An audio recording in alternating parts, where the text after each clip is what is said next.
Why does the US president have so much power to issue tariffs when technically it's a financial thing, right? So Congress should be the ones that implement tariffs, not the US president. Thank you so much for this question. It is a good one. It's a question that I got in response to a video that I made about the tariffs that the president is going to be putting on Canada and Mexico. For further specification, it is a 25% tariff on all goods coming from Canada and Mexico. From past economics, we know that the cost of the tariffs is often passed on to consumers. So consumers will be facing a 25%. And it's weird, right? Because when you look at the role of the three branches of government, the Congress is the one in charge of the purse. They are in charge of making laws that tax people. The US president technically is not allowed to decide on financial matters like a tax or a tariff. So you might be asking yourself, well then Sarah, why are presidents allowed to enact tariffs like the ones we're seeing today? And that is because of something known as the Trade Expansion Act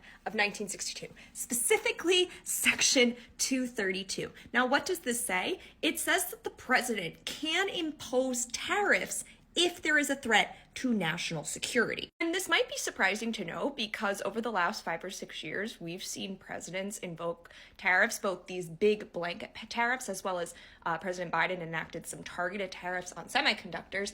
You might be surprised to know that this section has only been enacted twice until 2019. So up until 2018, 2019, presidents had only enacted these tariffs due to national security twice, in 1979 and 1982. And a lot of that can be credited due to the formation of the World Trade Organization, to NAFTA, to these organizations whose job it is to help facilitate trade towards countries. But in actuality, it's not the president's job to enact tariffs. What we are seeing here is, yes, technically legal, but a very overarching example of presidential power. It's really Congress's job to enact tariffs. And we are seeing some legislative movement here. Senator Chris Coons and Senator Tim Kaine have introduced a bill known as the Stable Trade Policy Act, which would essentially require congressional approval if the president was trying to enact these tariffs on either U.S. allies or free trade agreement partners. So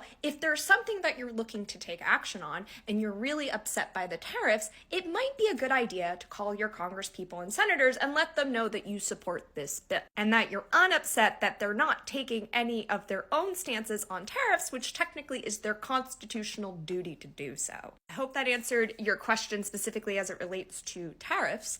I'm off to go buy some tequila.